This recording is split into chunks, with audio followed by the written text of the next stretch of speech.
first of all, this is a disaster. Clean you.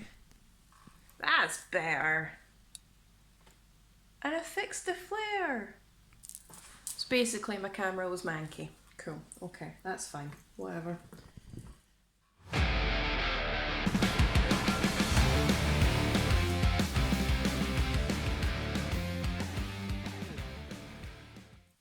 Hiya, I'm Lindsay, welcome back to the channel. So today I'm back with another metal history episode where I take deep dives into different metal albums, tracks and bands that have a history or mythology element to it. Now just as a quick recap, I am back with episode 4 of my mini-series where I'm focusing on the Ukrainian death doom metal band 1914 and the album Where Fear and Weapons Meet, which was released in 2021. Now if you haven't checked this album out and if you have no idea what I'm talking about, I will include the band's details in the description box below so you can check out their Bandcamp and listen to the album for yourself. But if you like your atmospheric, very heavy but quite melodic in parts doom death metal, definitely check these guys out. They are absolutely phenomenal.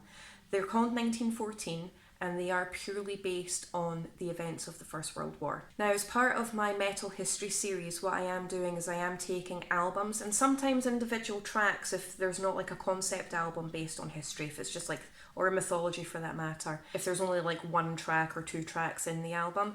But in this particular mini-series, I am focusing on the actual album itself, and each individual track has its own video. So today I'm focusing on track number 4 of the album, which is episode 4 of the mini-series, which is the track Don't Tread on Me, Harlem Hellfighters. So the Harlem Hellfighters, who were they? What did they do?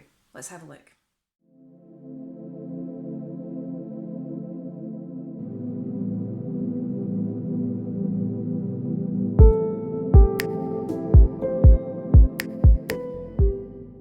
Harlem Hellfighters were actually the 15th New York Infantry Regiment of the United States Army. They consisted of members of the African American community from the Harlem area in New York. Now, originally members of the Harlem community of New York had advocated for a homegrown military unit. However, the establishment was repeatedly blocked politically until a bill was passed and signed on the 2nd of June 1913. However, the establishment only existed in name until the 5th of June 1916 when William Hayward was appointed as the serving commander. He recognised the importance of the regiment. Now, during this time, in the run-up to the First World War and during the First World War, the United States Army was incredibly segregated, but following various blocks, difficulties and political battles, the regiment arrived in France and were attached to the 16th Division of the 4th Army in France, and they became known as the 369th Infantry Regiment. When they landed in France, they were greatly and warmly accepted by the French army, who had been recruiting African troops into their army for years and years anyway. And following intense training, drilling with the French Lebel rifle and the practice of the French language, they were sent to the front on the western edge of the Argonne Forest. Now, from April 1918, the regiment themselves would spend 191 days in combat. And this regiment in particular saw the most combat in the First World War compared to any other regiment in the United States Army. Now, it was actually the Germans themselves that gave the nickname the Hellfighters to the regiment because of their fearsome and ferocious way of fighting on the battlefield, most notably of which was Private Henry Johnson.